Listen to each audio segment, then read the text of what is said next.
Ladies and gentlemen, boys and girls, children of appropriate ages, this is the Daily Deucey podcast for today, Wednesday, God damn, I guess this is like my thing.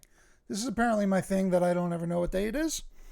Because it's Tuesday, March 16th. Tomorrow will be St. Patty's Day. Apparently the big banks are sending out those stimmies on the 17th, which is tomorrow. So shout out to everyone. Hopefully we get our stimmies. Looking forward to it.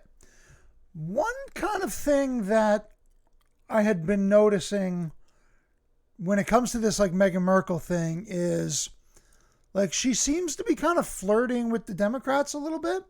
And apparently she's like already had some meetings. They're talking about her running for president, which is unbelievable.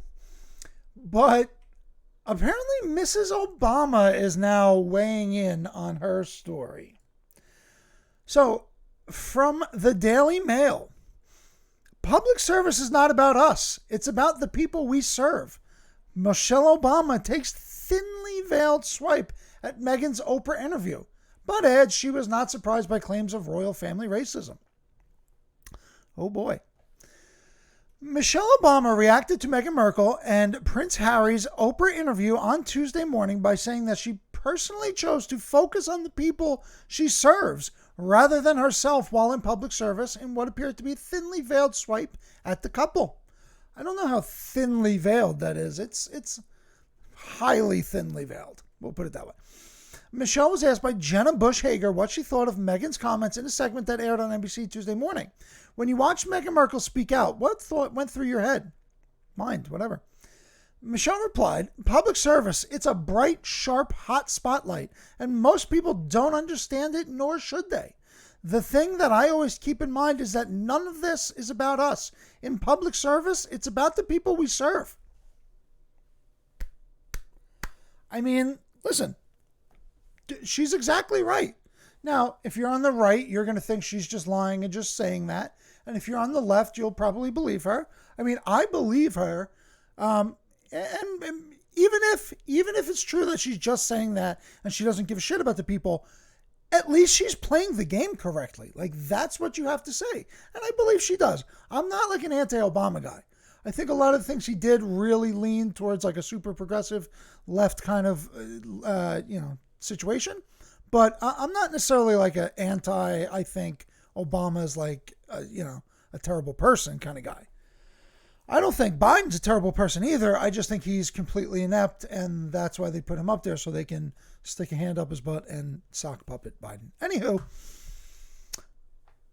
Bush Hager then said, but what about when she talked about the fact that she experienced racism? I mean, I feel like that was heartbreaking to hear that she felt like she was in her own family. Her own family thought differently of her. I mean, it's not like they're married now, but it wasn't even her family. Michelle, who met most of the royal family when serving as First Lady, replied, race isn't a new construct in this world for people of color, so it wasn't a complete surprise to sort of hear her feelings and have them articulated. She went on to say, the thing that I hope for and the thing that I think about is the first and foremost is a family, and I pray for forgiveness and healing for them so they can use this as a teachable moment for all. I mean, I hear you, dude. That's the thing. In all of this, she is completely shitting on her husband's family. So regardless of who they are, it doesn't even, like, if you get married to someone and then proceed to publicly just annihilate her whole family, his whole family, like, that's the thing. If someone's family are just all pieces of garbage, and you think like you found the one member of the family who's not a piece of garbage, one of two things are happening. And neither of which are you probably right. One of which is the whole family's a piece of garbage and so is the person you're with. And the other thing is the person you're with is a piece of garbage and neither isn't a piece of garbage and neither are the people who you thought were. So in most cases you end up being wrong, but most of the time it is what it is. You tend to, you are whom you spend time with. Someone told me that a long time ago, and it sat very well in that particular dating situation, and it sits perfectly here. And the real sad part is Harry and Meghan almost don't have anybody. Like, they've pretty much thrown away everyone in their lives. The couple responded with an astonished clapback to the Queen, releasing her own statement, which said, "We can all live a life of service. Service is universal." Okay, well, what are you guys doing, Meghan Markle, that's in the name of service? Because this entire time, you've been trying to cut deals with Disney and trying to get more movie roles, which has nothing to do with service. I don't know. Prince William apparently last week hit back against claims his family are racist. His firm rebuttal comes after blah, blah, blah, blah, blah, blah. He doesn't, what does this say? While some recollections may vary, they are taken very seriously and will be addressed by the family privately. Meghan and Harry had made several extraordinary damage allegations. And while Obama did not openly offer her support to one side or the other, in an interview with Access Hollywood to promote her new Netflix show, she seemed to side with Meghan and Harry when she urged the couple to forgive the royal family in the wake of the bombshell interview. I mean, does she? Like, look at this guy, dude. What a clown. And I really wanted to almost do a story on this alone, but, like, Harry's father is not Prince Charles. Like, there's some, like, horse trainer guy or whatever, and he looks exactly like both of them with fiery red hair and literally looks exactly like these two guys. So, like, are they even royals anyway? Maybe that's fucking it. Maybe that's it. Maybe the royals actually know that Harry and fucking Barry, or whatever the fuck his brother's name is, like, maybe they're not even royals because they're Diana's kids from some fucking horse trainer. Wow. You heard it here first on the, well, probably not first, on the Daily Deucey podcast. Deucey Crypto Update, 1:37 p.m., March 16th. We have Bitcoin hanging tough, down 1.75% at 55,000. We have Ethereum about even at 1764. Ripple up 2.58% at 45 cents. And we have Doge at 2.7% up at around 6 cents. So the market cap of Bitcoin has been going up and up and up. You know, how much is available depending on how much it costs and how much is actually owned. Bitcoin is now worth more than Visa and MasterCard combined. The largest cryptocurrency also recently beat the world's 3 biggest banks by market cap. Bitcoin did more than hit 60,000 per coin last week. It also became worth more than the world's 3 biggest banks combined. Holy shit. According to publicly available data, the largest cryptocurrency surpassed the 3 highest valued global banking giants by market capitalization. Capitalization? Who wrote this fucking article, dude? William Suberg. Come on, William. Get it together, babe. I still killed it, though, right? That's like one of those like memes where like you only need like the first 2 and the last couple words, and then you can figure out what it is. Bitcoin market cap blasts past financial stalwarts. At its all-time highs of 61,700, Bitcoin's market cap was roughly $1.15 trillion. The combined market cap of JP Morgan Chase, Bank of America, and the Industrial and Commercial Bank of China is $1.08 trillion. Jesus. The achievements do not stop there. Visa and MasterCard, the biggest payment networks, have a combined market cap of $871 billion, also now significantly less than Bitcoin. Since then, the Bitcoin to US dollar has seen a slight pullback, bringing its market cap down to $1.03 trillion, still holding the significant trillion-dollar asset title. That level was previously tipped by analysts as a likely consolidation zone, something that remains the case after Monday's dip took Bitcoin back below its previous all-time high set of February. Its ascent, others have noticed, is impressive. Bitcoin went from 0 to 1 trillion in network value, 3.6 times faster than Microsoft, for example. So they said the 1 trillion market cap is like a consolidation point where the prices are going to fluctuate. That's basically where we're at now. So we probably will still kind of see some, I would say a little bit more downward before we pop back up over 60. But again, we've been chilling in the 50s for like a couple weeks now. So, it's incremental raises, and I would still buy today. If you haven't bought any Bitcoin or anything like that, I would still get in today, even at 55. And again, some people still don't even realize you can buy like $10 worth of Bitcoin on Coinbase. You don't have to spend $55,000 and buy full Bitcoin. You could buy a percentage of any of these tokens. So for our Deucey local section of the day, Bergenfield officials joked about St. Patrick's Day. Was it bigotry? Some residents say yes. So apparently these kids playing basketball have to do with racism and bigotry. Do jokes about drinking on St. Patrick's Day amount to bigotry against Irish people? I'm an Irish person. Let's preference this with. That's what borough officials are trying to determine after a jovial exchange at a zoning board meeting spurred complaints from residents about stereotyping the Irish. The comments were made near the end of the March 1st public meeting when members of the board were choosing a date for a special meeting on a proposal to build a 14-unit apartment complex on West Main Street. When member Sarah Berger proposed March 17th, an unidentified board member said, "That's St. Patrick's Day," according to an audio recording. "I'll be sober," retorted Charlie Steinel, followed by chairperson Shimmy Stein, who said, "I'll be sober too." Steinel then cracked, "I'm only half Irish." After the traffic engineer and planner for the project both confirmed they would be available on the date, an unidentified person said, "Can you bring beer? Then I vote yes." Stein then joked about bringing weed, which is a little inappropriate, even though, again, it's legal now. So, although it's still like you're walking on thin lines on like just general decorum of what a council meeting should be, but fine, I'm okay with this.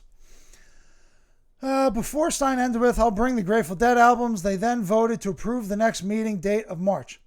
The moot was lighthearted, but known Irishman resident Jose Gonzalez didn't find any of it funny. Oh man, this one's going to fucking work me up. I feel it already. In a letter to the zone, who the fuck writes a letter? Here we go. Who the heck writes a letter to the zoning board of, like, how old is this geek? And to the mayor, Gonzalez called for Stein to resign. Okay. For the 7-member board to get diversity training and for zoning board apology to the Irish community and the public. Are you out of your stinking mind, Jose Gonzalez? The Irish community doesn't give a fuck about nonsense like this. It was a funny joke. The guy Steinel's half Irish and you sound like a fucking clown. Oh my God. But please, Mr. Gonzalez, don't ever again think that you have to, nor do you have the right to defend the Irish community. If when fucking white people make a big stink about communities' help that they have nothing to fucking do with, they should get fucking put down too.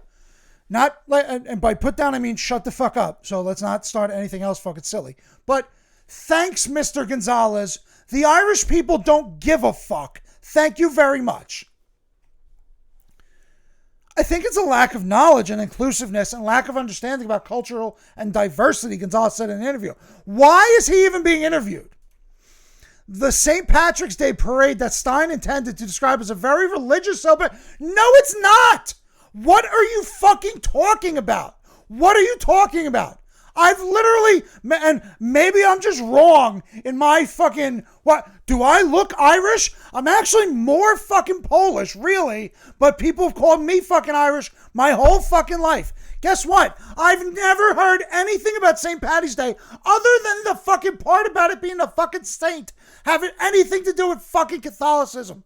He fucking drove the fucking rats out of town and we drink green fucking beer and eat green fucking bagels and fucking whatever that fucking corned beef is. What the fuck are you talking about, you fucking clown?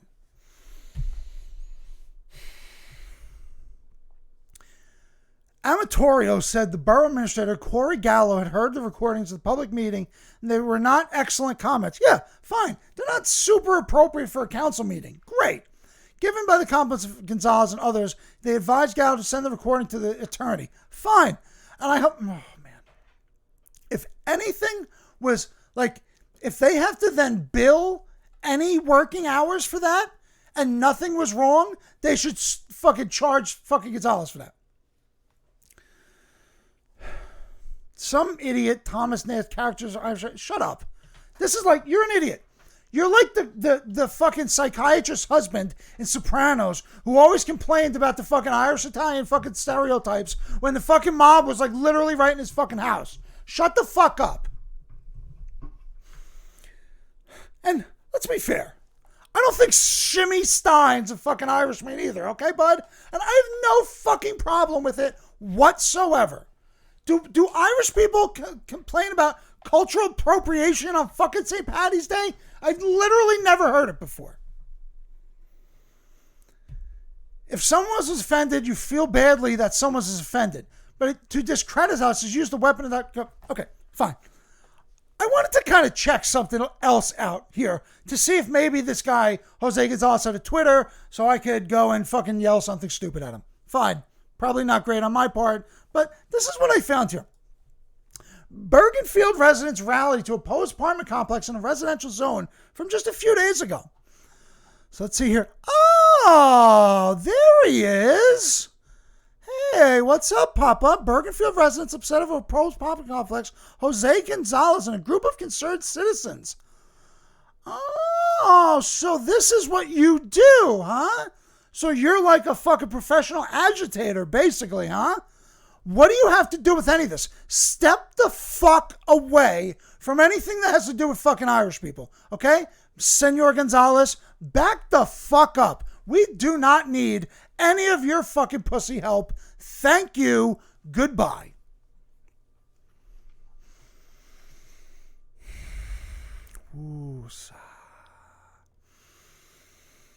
Ooh, so I need fucking Joey Metcalf back in here to help me do fucking breathing exercises because I'm getting fucking sweaty and I'm getting fucking worked up. And if this shit didn't record right, although it looks okay, I'll fucking lose my mind. Now, onto this fucking story, which when I first read the title, which is Fortnite team kicked from $3 million tournament over a tweet, I was like, okay, this is bullshit again. Let me fucking rip on the fucking company because they're just being fucking snowflakes and this is all nonsense. And then I read the fucking article and I gotta actually agree with Epic. The Fortnite Championship Series is a big deal for pros competing in Epic Games' Battle Royale game. Not only are millions of dollars on the line, participating in it guarantees at least some money for entrants. That is, unless you happen to get disqualified from the proceedings. One team found out the hard way. On Sunday, FNCS competitor Wrigley posted an ill-advised tweet that read, like, literally fucking kill yourself at Donald Mustard, who is the chief creative officer for fucking Epic. Their entire Twitter account is gone now, but in response, Epic Games reprimanded Wrigley, disqualifying from the event. His teammates were caught in the crossfire. He was part of a trio that blah, blah, blah, blah, blah. Now, his partners can no longer participate in the tournament, nor are they allowed to find a replacement. Reached for comment, the representative from Epic Games directed the company's community rules, which clearly state that interacting with others in a way that is predatory, threatening, intimidating, lewd, blah, blah, blah, blah. Yeah, fine. In a private message, they shared the screenshots here. According to some company users, Wrigley's tweet was a result of being enraged after getting sniped in the first game of the grand finals. He also claims that the duo was not aware of the tweet until the day, blah, blah, blah. The prize pool and everything was very motivating for me after qualifying. He said that started grinding even harder. They reached out to Epic to change their decision because his teammates have been putting an endless amount of time into the game. Like, who gives a fuck? I'm going to be honest. I'm kind of just laughing it off when I got the email. I'm really confused on why my teammate and I, who do not have anything to do with it, don't get our... I mean, to be fair, he's right. Like, they qualified. The kid who got fucking disqualified should be fucking disqualified, but like if they had to play with two fucking people, they should have played with two people. So that, I think, the kids who didn't get disqualified should get their fucking money. But then like the one kid says like, well, you know, I hope I have enough money to eat or whatever. Like, get the fuck out of here, dude. Listen, I am all for us getting back to some sort of fucking decorum, and I curse way too much, I'll give you. Like some sort of public decorum where you don't have Meg the Stallion and Cardi B literally doing stripper dances and like playing with themselves on national television on the Grammys.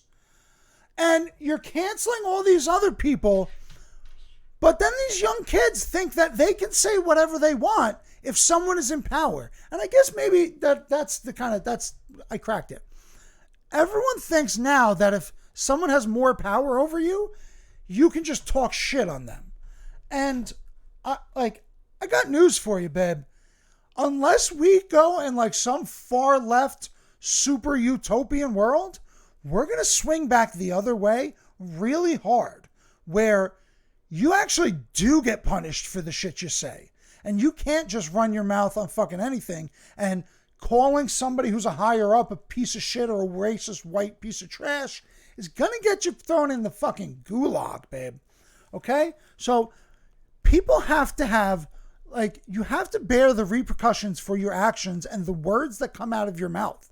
This fucking kid told an adult who is a board member at the company of the game that he's trying to make money out of. So the people who made the game, he's telling them to kill themselves just because of something that happened in the game that had nothing to do with that guy. You know what? Fucking ban him. There was the other fucking kid. I don't even remember his fucking name. The British kid. He is in FaZe, but he got banned too because he wanted to use hacks in his stream. And they were like, well, he was just showing people how, like, you don't use hacks in a stream. You get banned forever. Like, your actions and the words that come out of your mouth have repercussions. It's unbelievable that when I'm not too sure about the subjects, the fire just comes out. And this is going to be a good one. Hopefully the recording went well. Good Lord. This went for 22 minutes. We will have a stream tonight, 8 to 10, Fortnite stream on Facebook. And we will see you mañana.